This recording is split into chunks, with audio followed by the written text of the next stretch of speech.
Hi friends, ಎಲ್ರಿಗೂ ನಮಸ್ಕಾರ. ಕಾವ್ಯ ಹರಿಕೃಷ್ YouTube ಚಾನಲ್ಗೆ ಎಲ್ರಿಗೂ ವೆಲ್ಕಮ್ ಫ್ರೆಂಡ್ಸ್, ಹಾಕ್ಲಿ ವೆಲ್ಕಮ್. ಯಾರೆಲ್ಲ ಮೊದಲನೇ ಬಾರಿ ನನ್ನ ವಿಡಿಯೋನ ನೋಡ್ತಿದ್ರೆ ದಯವಿಟ್ಟು ಸಬ್ಸ್ಕ್ರೈಬ್ ಮಾಡ್ಕೊಂಡು ನೋಡಿ, ಹಾಗೆ ಬೆಲ್ ಐಕನ್ ಕೂಡ ಕ್ಲಿಕ್ ಮಾಡಿ ಮುಂದೆ ಮಾಡುವಂಥ ವಿಡಿಯೋಗಳ ನೋಟಿಫಿಕೇಶನ್ ಪಟ್ ಅಂತ ಸಿಗುತ್ತೆ. ಸೊ ಬನ್ನಿ ಫ್ರೆಂಡ್ಸ್, ಯಾಕೆ ತಡ ಮಾಡೋದು, ವಿಡಿಯೋನ ಸ್ಟಾರ್ಟ್ ಮಾಡೋಣ. ಸೊ ನೀವು ಆಲ್ರೆಡಿ ತಮ್ಮನೇಲಲ್ಲಿ ನೋಡಿರ್ತೀರಾ. ಸೊ ಈಗ ನಾನು ಹೇಳುವಂಥದ್ದು ಪ್ರಮುಖವಾಗಿ ಪ್ರೆಗ್ನೆನ್ಸಿ ಅವ್ರಿಗೆ ಹೆಲ್ಪ್ ಆಗುವಂಥ ವಿಷಯನ ನಾನು ಇದರಲ್ಲಿ ಹೇಳ್ತಾ ಇರೋದು. ನೀವು ಮೊದಲಿಂದ ಅಂದರೆ ಕನ್ಫರ್ಮ್ ಆದಾಗಿಂದ 3 ಮಂತ್ಸ್ವರೆಗೂ ಅಪ್ ಟು 3 ಮಂತ್ಸ್ವರೆಗೂ ಹೇಗೆ ಕೇರ್ ಮಾಡಬೇಕು, ಏನೇನೆಲ್ಲ ಮಾಡಬೇಕು, ಏನೇನೆಲ್ಲ ತಿನ್ನಬೇಕು, ಏನೇನು ತಿನ್ನಬಾರ್ದು. ಸೊ ನೀವೆಲ್ಲ ಏನೇನು ನಿಮ್ಮ ಒಂದು ಅಂದರೆ ಬಾಡಿ ಏನೇನು ಯಾವ ಥರ ನಿಮ್ಮ ಬಾಡಿಯಲ್ಲಿ ಇರಬೇಕು ಅದನ್ನೆಲ್ಲ ಕಂಪ್ಲೀಟಾಗಿ ನಾನು ಈ ವಿಡಿಯೋದಲ್ಲಿ ತಿಳಿಸ್ಕೊಡ್ತೀನಿ. ಯಾವುದನ್ನು ಸ್ಕಿಪ್ ಮಾಡಬೇಡಿ. ಸೊ ಈಗ ಯಾರನ್ನ ಪ್ರೆಗ್ನೆನ್ಸಿ ಟ್ರೈ ಮಾಡ್ತೀರಾ ಅಂಥವ್ರನ್ನ ನೋಡ್ಬೋದು, ಮತ್ತು 5 ಮಂತ್ಸ್ ಆಗಿರೋ ಅವರು ಕೂಡ ನೋಡ್ಬೋದು. ಪ್ರತಿಯೊಬ್ಬರೂ ಈ ವಿಡಿಯೋ ಹೆಲ್ಪ್ ಆಗುತ್ತೆ ಅಂತ ಅನ್ಕೊತೀನಿ. ಸೊ ವಿಡಿಯೋ ಸ್ಟಾರ್ಟ್ ಮಾಡೋಕ್ಕಿಂತ ಮುಂಚೆ ಇನ್ನು ಯಾರೆಲ್ಲ ಸಬ್ಸ್ಕ್ರೈಬ್ ಆಗಿಲ್ಲ ಹೀಗೆ ಸಬ್ಸ್ಕ್ರೈಬ್ ಮಾಡಿ, ಹಾಗೆ ಲೈಕ್ ಕೂಡ ಮಾಡಿ ಅಂತ ಹೇಳ್ತಾ ಬನ್ನಿ ಸ್ಟಾರ್ಟ್ ಮಾಡೋಣ. ಸೊ ಈಗ ನಿಮಗೆ ಕನ್ಫರ್ಮ್ ಆಗಿದೆ ಅಂತ ಅಂದರೆ ಇವಾಗ ನಿಮಗೆ ಗೊತ್ತಾಗುತ್ತೆ ಪೀರಿಯಡ್ಸ್ ಮಿಸ್ ಆದಾಗ. ಸೊ ನಿಮಗೆ ಗೊತ್ತಾಗುತ್ತೆ, ಓಕೆ ಅಂದರೆ ನೀವು ಪ್ರೆಗ್ನೆನ್ಸಿ ಟ್ರೈ ಮಾಡ್ತಿರ್ತೀರಲ್ವ, ಅವಾಗ ನಿಮಗೆ ಪೀರಿಯಡ್ಸ್ ಮಿಸ್ ಆಗುತ್ತೆ. ಪೀರಿಯಡ್ಸ್ ಮಿಸ್ ಆದಾಗಿಂದಲೇ ನೀವು ಸ್ವಲ್ಪ ಕೇರ್ ತಗೋಬೇಕಾಗುತ್ತೆ. ಏನಂತಂದರೆ ಕಡಿಮೆ ಸ್ವಲ್ಪ ಟ್ರಾವೆಲಿಂಗು ಕಡಿಮೆ ಮಾಡೋದು. ನೀವು ಆಬ್ವಿಯಸ್ಲಿ ಕೆಲಸಕ್ಕೆ ಹೋಗುವಂಥವ್ರು ಇರ್ತೀರ. ಸೊ ಸ್ವಲ್ಪ ನಿಮಗೆ ಪ್ರೆಷರ್ ಕಡಿಮೆ ಆಗೋ ಥರ ನೋಡ್ಕೋಬೇಕಾಗುತ್ತೆ. ಜಾಸ್ತಿ ಸ್ಟ್ರೆಸ್ ಮಾಡ್ಕೋಬಾರ್ದು, ಓಕೆನಾ. ಫಸ್ಟ್ ಬಂದು ಜಾಸ್ತಿ ಸ್ಟ್ರೆಸ್ಸು, ಪ್ರೆಷರು ಮತ್ತು ಜಾಸ್ತಿ ಟ್ರಾವೆಲಿಂಗ್ ಮಾಡುವಂಥದ್ದು ಅದನ್ನೆಲ್ಲ ಕಂಪ್ಲೀಟಾಗಿ ಸ್ವಲ್ಪ ಅವಾಯ್ಡ್ ಮಾಡಬೇಕಾಗುತ್ತೆ, ಓಕೆನಾ. ಅವಾಯ್ಡ್ ಮಾಡೋದ್ರಿಂದ ನಿಮಗೆ ಬೇಗ ಕ್ಲಿಕ್ ಆಗುವಂಥ ಚಾನ್ಸಸ್ ಇರುತ್ತೆ, ಓಕೆನಾ. ಇದು ಮಾಡಿ. ಸೊ ನೆಕ್ಸ್ಟ್ ಇವಾಗ ನಿಮಗೆ ಕನ್ಫರ್ಮ್ ಆಯಿತು, ನೀವು ಪ್ರೆಗ್ನೆನ್ಸಿ ಕಿಟ್ ತೊಗೊಂಬಂದು ನಿಮಗೆ ಡಬಲ್ ಟಿಕ್ ಬಂದಿದೆ. ಸೊ ನೀವು ಓಕೆ ಪ್ರೆಗ್ನೆನ್ಸಿ ಅಂತ ಆಯಿತು.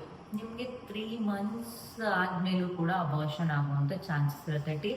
5 ಮಂತ್ಸ್ವರೆಗೂ ನಾವು ಕಂಪ್ಲೀಟಾಗಿ ಕೇರ್ ಮಾಡ್ಕೋಬೇಕಾಗುತ್ತೆ ನಮ್ಮ ಮಗುವನ್ನು ಮತ್ತು ನಿಮ್ಮನ್ನು, ಓಕೆನಾ. ಅಂದರೆ ಪ್ರೆಗ್ನೆನ್ಸಿ ಲೇಡಿಯನ್ನು ಯಾವ ಥರ ಕೇರ್ ಮಾಡ್ಕೋಬೇಕು, 5 ತಿಂಗಳವರೆಗೂ ಅಬಾರ್ಟ್ ಆಗುವಂಥ ಚಾನ್ಸಸ್ ಇರುತ್ತೆ. ಜಾಸ್ತಿ 3 ಮಂತ್ಸ್ವರೆಗೂ ಆಗುವಂಥ ಚಾನ್ಸಸ್ ಇರುತ್ತೆ. ಅದಕ್ಕೋಸ್ಕರ ನೀವು 5 ತಿಂಗಳು ಕಂಪ್ಲೀಟ್ ಆಗೋವರೆಗೂ ಸ್ವಲ್ಪ ಬಿ ಕೇರ್ಫುಲ್ ಆಗಿರಬೇಕು. ಸ್ವಲ್ಪ ಹೀಟ್ ಪದಾರ್ಥ, ಉಷ್ಣಾಂಶ ಇರುವಂಥ ಪದಾರ್ಥಗಳನ್ನು ಕಡಿಮೆ ತಿನ್ನಬೇಕಾಗುತ್ತೆ. ಅಂಥ ಪದಾರ್ಥಗಳನ್ನ ತಿನ್ನೋಕ್ಕೆ ಹೋಗಬಾರ್ದು, ಓಕೆನಾ. ಆಗ ನಿಮಗೆ ಯಾವುದೇ ರೀತಿಯಿಂದ ತೊಂದರೆ ಆಗೋದಿಲ್ಲ. ಸೊ ಏನೇನೆಲ್ಲ ಮಾಡಬಾರ್ದು ಅನ್ನೋದಾದರೆ, ನಮಗೆ ಇವಾಗ ಹೀಟ್ ಪದಾರ್ಥ ಅನ್ನೋದಾದರೆ ನಾವಿದರಲ್ಲಿ ಪಪ್ಪಾಯ, ಹಣ್ಣುಗಳಲ್ಲಿ ಪಪ್ಪಾಯ ತಿನ್ನಬಾರ್ದು, ಅನಾನಸ್ ತಿನ್ನಬಾರ್ದು, ಹಣ್ಣು ತಿನ್ನಬಾರ್ದು, ಮತ್ತು ತರಕಾರಿಯಲ್ಲಿ ಬಂದರೆ ಬದನೆಕಾಯಿ ಆಗಿರ್ಬೋದು, ಈ ರೀತಿಯಾಗಿ ಹೀಟ್ ಐಟಮ್ಸ್ ಅಂತ ನಾವು ಹೇಳ್ತೀವಲ್ಲ. ಮತ್ತು ಕರಿ ಎಳ್ಳು, ಬಿಳಿ ಎಳ್ಳು ಅದನ್ನು ತಿನ್ನಬಾರ್ದು. ಮತ್ತು ಚಿಕನ್ನು ಕೂಡ ಹೀಟ್ ಐಟಮ್, ಅದನ್ನು ಕೂಡ ಸ್ವಲ್ಪ ಅವಾಯ್ಡ್ ಮಾಡಬೇಕು. ಎಗ್ ಆಗಿರ್ಬೋದು, ಮತ್ತು ಫಿಶ್ಶು ಚಿಕನ್ಗಿಂತ ಕಂಪೇರ್ ಮಾಡಿದ್ರೆ ಫಿಶ್ಶು ಕೂಡ ತುಂಬ ಹೀಟ್ ಪದಾರ್ಥ ಅಂತ ಹೇಳ್ತೀವಿ. ಸೊ ಅದನ್ನು ಕೂಡ ಕಂಪ್ಲೀಟಾಗಿ ಅವಾಯ್ಡ್ ಮಾಡಿ. ಸೊ ಈ ಫುಡ್ಗಳಲ್ಲಿ ನಿಮಗೆ ಮನೇಲಿ ಹೇಳ್ತಾರೆ ಇದು ತುಂಬ ಉಷ್ಣ ಇರೋವಂಥದ್ದು, ತುಂಬ ಹೀಟ್ ಇರೋವಂಥದ್ದು, ಇದನ್ನು ತೊಗೋಬೇಡ ಅಂತ. ಅದನ್ನೆಲ್ಲ ತೊಗೋಬೇಡಿ. ಇಲ್ಲಾಂದರೆ ನೀವು ಗೂಗಲಲ್ಲಿ ಸರ್ಚ್ ಮಾಡಿದ್ರೆ ಸಿಗುತ್ತೆ ಯಾವ್ಯಾವ ಹೀಟ್ ಐಟಮ್ಸ್ ಅಂತ. ಅದನ್ನು ಏನಿಲ್ಲ, ನಾನು ಹೇಳಿದ್ನಲ್ಲ, ನಾನ್ ವೆಜ್ಜಲ್ಲಿ ಮಟನ್ ತಿನ್ನಿ, ಮಟನ್ ಕೈಮಾ ತಿನ್ಬೋದು, ನೀವು ಬೇರೆ ಮಟನ್ ಐಟಮ್ಸ್ ಏನಾದರೂ ತಿನ್ಬೋದು. ಚಿಕನ್ ತಿಂದು 1 ಅಥವಾ 2 ಫಿಶ್ ತಿನ್ನಿ. ಫಿಶನ್ನು ಅವಾಯ್ಡ್ ಮಾಡಿ, ಓಕೆನಾ. ಯಾಕೆಂದರೆ ಹೀಟ್ ಪದಾರ್ಥ ನಿಮಗೆ ಏನಂತಂದರೆ ಅಟ್ಲೀಸ್ಟ್ ನೀವು 4 ಮಂತ್ಸ್ 5 ಮಂತ್ಸ್ ಇದ್ದಾಗ ತಿನ್ಕೊಳ್ಳಿ ಫಿಶ್ಶು. ಅಟ್ಲೀಸ್ಟ್ ಆದಷ್ಟು ಅವಾಯ್ಡ್ ಮಾಡಿ 5 ಮಂತ್ಸ್ವರೆಗೂ. 5 ಮಂತ್ಸ್ ಆದಮೇಲೆ ತಿನ್ನಿ, ಅಲ್ಲಿ ಒಳ್ಳೆ ಪ್ರೋಟೀನ್ ಇರೋವಂಥದ್ದು. ಎಗ್ ಕೂಡ ಅಷ್ಟೇ ಪ್ರೋಟೀನ್ ಇರೋವಂಥದ್ದು. ಬಟ್ ಈಗ 3 ಮಂತ್ಸ್ವರೆಗೂ ಅವಾಯ್ಡ್ ಮಾಡಿ ಅನ್ನೋದನ್ನು ನಾನು ಹೇಳ್ತಾರೆ. ತಿನ್ನಲೇಬಾರ್ದು ಅಂತ ಹೇಳ್ತಾರೆ, ಜಸ್ಟ್ ಅವಾಯ್ಡ್ ಮಾಡಬೇಕು. ಯಾಕಂದರೆ ನಿಮಗೆ ಗೊತ್ತಿರಲ್ಲ. ಸೊ ಅದರಿಂದ ಕೂಡ ನಿಮಗೆ ಮಿಸ್ಕ್ಯಾರೇಜ್ ಆಗುವಂಥ ಚಾನ್ಸಸ್ ಇರುತ್ತೆ, ಅಂದರೆ ಅಬಾರ್ಷನ್ ಆಗುವಂಥ ಚಾನ್ಸಸ್ ಇರುತ್ತೆ. ಅದಕ್ಕೆ ಚಾನ್ಸಸ್ ಮಾಡ್ಕೊಡ್ಬೇಡಿ ಅಂತ ಹೇಳ್ತಿರೋದು. ಸೊ ಇದೆಲ್ಲ ತಿನ್ನಬೇಡಿ. ಪಪ್ಪಾಯ ಅಂತೂ ಮಸ್ಟ್ ಆ್ಯಂಡ್ ಶುಡ್ ನೀವು ತಿನ್ನಂಗೆ ಇಲ್ಲ, 9 ಮಂತ್ಸ್ ಆದರೂ ತಿನ್ನಂಗಿಲ್ಲ, ಓಕೆನಾ. ಪಪ್ಪಾಯ, ಅನಾನಸ್ಸು, ಈ ಬ್ಲ್ಯಾಕ್ ಕಲರ್ ಫ್ರೂಟ್ಸ್ ಬರುತ್ತಲ್ಲ, ನೇರಳೆ ಹಣ್ಣು ಆಗಿರ್ಬೋದು, ಆ ಥರದ್ದೆಲ್ಲ ನೀವು ತಿನ್ನಕ್ಕೆ ಹೋಗಬಾರ್ದು, ಓಕೆನಾ. ಅದೆಲ್ಲನೂ ಸ್ವಲ್ಪ ನಿಮ್ಮ ಒಂದು ಪ್ರೆಗ್ನೆನ್ಸಿಗೆ ನೆಗೆಟಿವ್ ಎನರ್ಜಿ ಆಗಿ ಬರುವಂಥದ್ದಾಗಿರುತ್ತೆ. ಸೊ ಇದನ್ನೆಲ್ಲ ಅವಾಯ್ಡ್ ಮಾಡ್ತಂದ್ರೆ ನಿಮ್ಮ ಫುಡ್ಗಳಲ್ಲಿ ನಾರ್ಮಲ್ ಇನ್ನೆಲ್ಲ ಫುಡ್ಗಳನ್ನು ನೀವು ತಿನ್ಕೋಬೋದು. ಅಂದರೆ ಸ್ವಲ್ಪ ಹೆಲ್ದಿ ಫುಡ್ಡನ್ನು ತಿನ್ನಿ. ಯಾಕಂದರೆ ನಿಮ್ಮ ಜೊತೆಗೆ ನಿಮ್ಮ ಮಗು ಕೂಡ ಇರುತ್ತೆ, ಅದು ಬೆಳವಣಿಗೆ ಚೆನ್ನಾಗಿರಬೇಕು, ಅದ್ರ ಕೈಕಾಲೆಲ್ಲ ಗಟ್ಟಿ ಮುಟ್ಟಿಯಾಗಿರಬೇಕು, ಚೆನ್ನಾಗಿರಬೇಕು. ಅಂದರೆ ನೀವೇನು ತಿಂತೀರ ಅದು ನಿಮ್ಮ ಒಂದು ಪಾಪಗೂ ಕೂಡ ಹೋಗುತ್ತೆ. ಅದಕ್ಕೋಸ್ಕರ ಒಳ್ಳೆ ಫುಡ್ಡನ್ನು ನೀವು ತಿನ್ನಿ ಅಂತ ಹೇಳ್ತೀನಿ. ಸೊ ನೆಕ್ಸ್ಟು ಏನು ಮಾಡಬೇಕು, ಏನು ಮಾಡಬಾರ್ದು ಅಂದರೆ, ಜಾಸ್ತಿ ಟ್ರಾವೆಲ್ ಮಾಡಬಾರ್ದು, ಜಾಸ್ತಿ ಬೈಕಲ್ಲಿ ಓಡಾಡಬಾರ್ದು. ಲಿಮಿಟು, ಓಡಾಡಲೇಬಾರ್ದು, ನನ್ನ ಮನೆಗೆ ಇರಬೇಕು ಆ ಥರ ಇಲ್ಲ. ಓಡಾಡಿದ್ರು ಸೇಫಾಗಿ ಓಡಾಡಬೇಕು. ಈ ಬಸ್ಗಳಲ್ಲಿ ಓಡಾಡೋದು ಓಕೆ, ಈ ಗಾಡಿಗಳಲ್ಲಿ ಓಡಾಡೋದು ಸ್ವಲ್ಪ ಪ್ರಾಬ್ಲಮ್ ಅನಿಸುತ್ತೆ. ಯಾಕಂದರೆ ಹಂಪ್ಸ್ ಬಂದಾಗ ನಿಮಗೆ ಕುಲ್ಕುತ್ತೆ, ಹೊಟ್ಟೆ ನಮಗೆ ಶೇಕ್ ಆಗಬಾರ್ದು. ಬಸ್ಸಲ್ಲಿ ಅಂದರೆ ಆರಾಮ್ಸೆ ಕುತ್ಕೊಂಡು ಹೋಗ್ತೀವಿ, ಅದು ಓಕೆ. ಓಕೆನಾ, ಆ ಥರ ಮಾಡ್ಕೊಳ್ಳಿ. 3 ಮಂತ್ಸ್ ಆದಮೇಲೆ ನಾವು ಟ್ರಾವೆಲ್ ಮಾಡಬೇಕು ಅಂದರೆ ಕಾರಲ್ಲಿ ಮಾಡ್ಬೋದು. ಬೈಕಲ್ಲಿ ಆದಷ್ಟು ಕಡಿಮೆ ಮಾಡಬೇಕು. ಕಾರು, ಬಸ್ ಇದೆಲ್ಲ ಪ್ರಿಫರ್ ಮಾಡ್ಕೊಳ್ಳಿ. ಓಕೆ, ನಾವು ಟ್ರಾವೆಲ್ ಮಾಡಲೇಬೇಕು, ಕೆಲ್ಸಕ್ಕೆ ಹೋಗಲೇಬೇಕು ಅನ್ನೋರಿಗೆ ಏನೂ ಪ್ರಾಬ್ಲಮ್ ಇಲ್ಲ, ಹೋಗ್ಬೋದು. ಡಾಕ್ಟರ್ ಸಜೆಷನ್ ತೊಗೊಳ್ಳಿ. ನೀವು ಮೆಂಟಲಿ ಫಿಸಿಕಲಿ ಸ್ಟ್ರಾಂಗ್ ಇದ್ದೀರಾ ಅನ್ನೋದಾದರೆ, ನೀವು ಟ್ರಾವೆಲ್ ಮಾಡೋಕ್ಕಿದ್ದೀರಾ ಅಂದರೆ ಸೊ ತೊಗೋಬೋದು. ಡಾಕ್ಟರ್ ಸಜೆಷನ್ ತೊಗೊಂಡು ನೀವು ಟ್ರಾವೆಲ್ ಮಾಡ್ಬೋದು.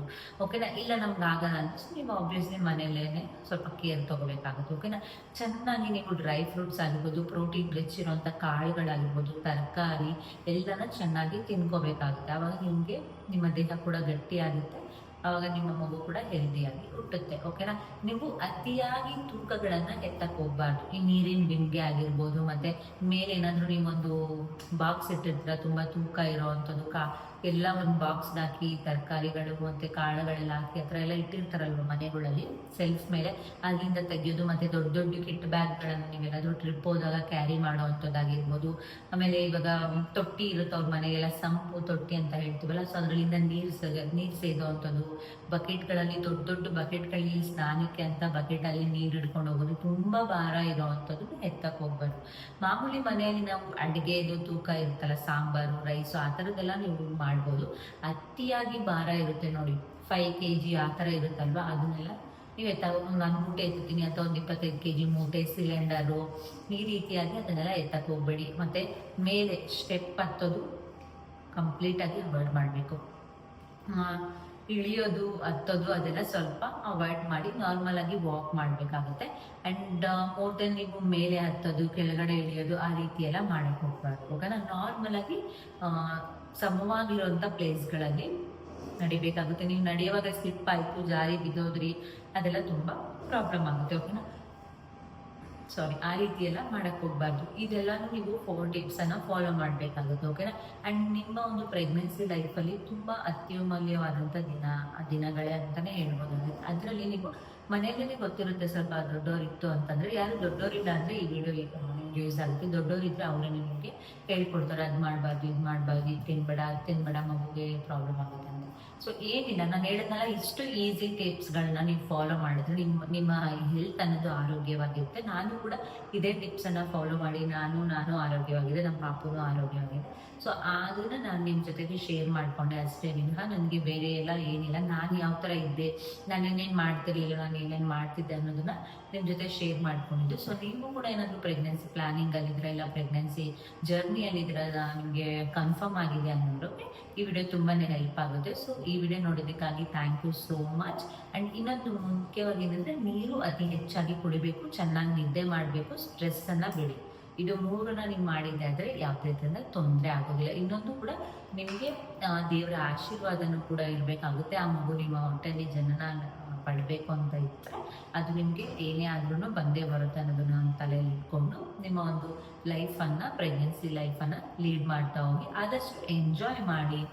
ವಾಮಿಟಿಂಗ್ ಆಗೋರು ಏನಾದರೂ ಇತ್ತು ಅಂತಂದರೆ ಸ್ವಲ್ಪ ಫುಡ್ ತಿನ್ನೋಕ್ಕಾಗಲ್ಲ ಅನ್ನೋರು ಜ್ಯೂಸ್ಗಳಾಗಿರ್ಬೋದು ಈ ರೀತಿಯಾಗಿ ಮಾಡ್ಕೊತ ಹೋಗಿ. ಬಟ್ ಫುಡ್ ತಿಂದೇ ಇರಬೇಡಿ, ಚೆನ್ನಾಗಿ ನಿದ್ದೆ ಮಾಡಿ, ಆರೋಗ್ಯವಾಗಿ ವಾಕಿಂಗ್ ಮಾಡ್ಕೊಳ್ಳಿ, ಆರಾಮಾಗಿ ಇರ್ತೀರ. ಓಕೆನಾ, ಯಾವುದೇ ತೂಕ ಅವೆಲ್ಲ ಎತ್ತಕ್ಕೆ ಹೋಗ್ಬಾರ್ದು. ಕಷ್ಟಕರ ಅನ್ಸೋದನ್ನ ಮಾಡೋಕ್ಕೆ ಹೋಗ್ಬೇಡಿ, ನಾರ್ಮಲ್ ಆಗಿ ಈಸಿಯಾಗಿ ಮಾಡ್ಕೊತಾ ಹೋಗಿ. ಸೊ ಇಷ್ಟೊತ್ತು ವಿಡಿಯೋ ನೋಡೋದಕ್ಕಾಗಿ ಥ್ಯಾಂಕ್ ಯು ಸೋ ಮಚ್. ಮುಂದಿನ ಹೊಸ ವಿಡಿಯೋದೊಂದಿಗೆ ಸಿಗ್ತೀನಿ. Take care, bye bye, love you all.